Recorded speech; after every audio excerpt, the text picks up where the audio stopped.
Hey guys, Ryan Earnhardt here from CreativeSoundLab.tv. Well, today I'm kind of messing around with a pair of Soyuz 017s. It's kind of a circumstance that happened where I had two of these fantastic mics and I wanted to kind of play around with them and make something, record something. So I figured I'd make a video about space pair overheads and really the idea of altering the sound of cymbals based on the placement of where you put your mics. The experiment actually took a turn for a little bit different direction, and I found that it actually not only changed the sound of the cymbals, but also affects how the close mics work in our drum mix. Let's go into the control room and I'll explain more. We have kind of a couple different takes here. One with the overheads kind of back next to the drummer's shoulders. Then the second take, we have the overheads that are right over the cymbals. Now, in theory, I was thinking that over the cymbals, it creates kind of a dead spot. The cymbals kind of vibrate, and they tend to be fairly tame right over the cymbals. It's kind of counterintuitive. The tone of the cymbal is actually really bright out to the side, and you get over the cymbals, they kind of mellow out a little bit. Try not to pay attention to anything else but just the tone of the cymbal. Again, they're very different. There's lots of things changing here, but pay attention to the tone of the cymbal and just notice how they mellow out when we go over the cymbals.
Okay, so you get the idea.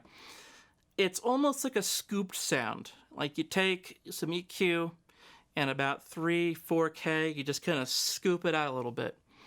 And I can kind of prove that this is happening because the microphone over the ride sounds darker for that ride cymbal than the one that's kind of at an angle. You can listen. The ride is clearly on the left side of our stereo image here as it's panned right now. But the high end of that ride cymbal is actually over this side.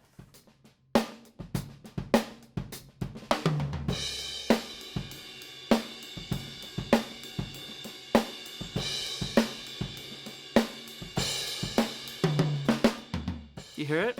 It's almost like this little top end sizzle from that ride cymbal is over on this side because that mic is at an angle to the cymbal versus the one that's right over that cymbal. The mic's over the cymbal, therefore it's a little more mellower. That was the original idea, but what's really cool about this is that there's a really cool shift because not only that the cymbals are more mellower, they are more focused, and in fact we get more of them. And so when we move closer to the cymbals like this, because we're over the cymbals, we have the same height on the microphone, but we're just over the cymbals and we're closer. Now we have a different ratio of drums to cymbals in our overheads. So now you have a shift. Now we have a little bit different of a balance, and we're going to rely more on our close mics on kick and snare versus the other take where the mic was a little bit further away and we had a little bit better or a more even balance of drums and cymbals. And therefore, we don't have to rely as much on the close mics. It's really two different approaches. I mean, it's like a totally different sound entirely.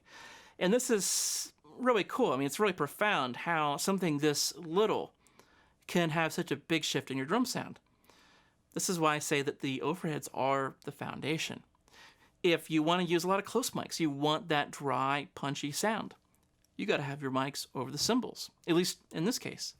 Or if you want a more open sound, a more natural sound, well, don't get your mics too close to the cymbals. Either go up or move the mic back in this case.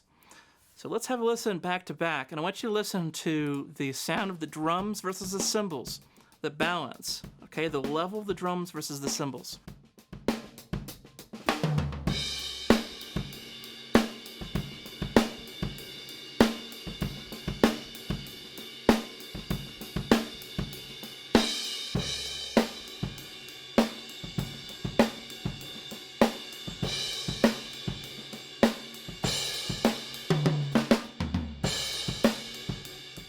Okay, so just in case you're not hearing where I'm going with this, let's add some compression. This is going to make it pretty obvious where this is going.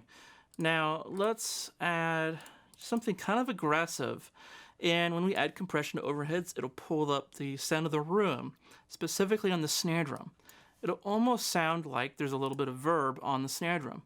Now, if you don't have a good drum room, it'll just make the sound of your room sound more evident, so you have to be careful. This is where the height of the microphone is key.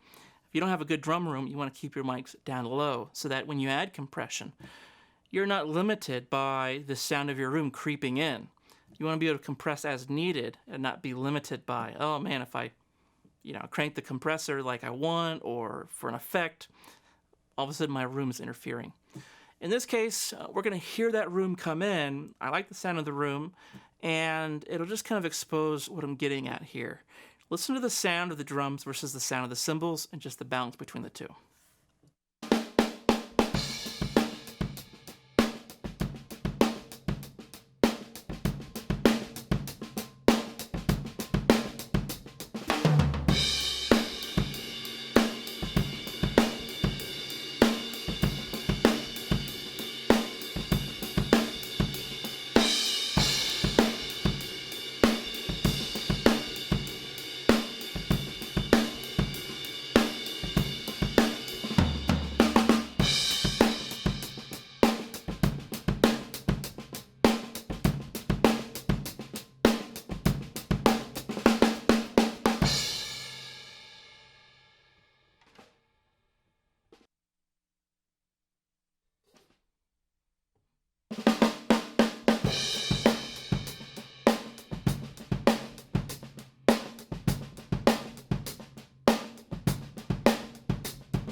Okay, so the first example has more drum sound in the overhead. The second is more about cymbals. And I've tried to balance the volume of the cymbals. So if the cymbals are louder in the second example, then we get to turn that down. We get to use less of that track in our main mix because we have more of what we need. In the first example, it's kind of a mix, drums and cymbals. And it'll be really evident when we add the close mics of how these are either working together or interfering.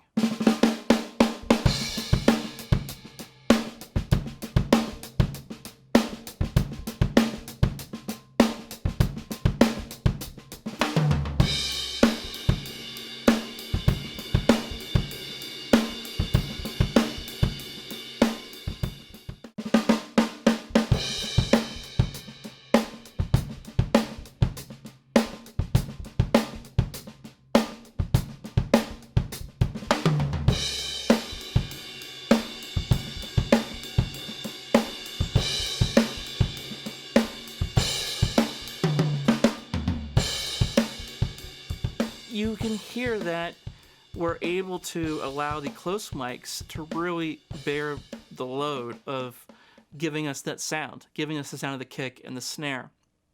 With the previous example, it's almost like the overhead was picking up a lot of kick, a lot of snare, and in some cases it was almost kind of not as direct, not as tight. This is pretty cool. I mean, I went to try to show you how the tone of the cymbals change, and I think that it does for sure, but it also affected several other things as well. This is definitely something to consider the next time you set up drum overheads. I thought this was a fun episode. I was just kind of playing around with a couple mics, and I really dig these mics. They're really classy mics. So I'd love to know if you have any thoughts on this, questions. We'll be hanging out in the comments below.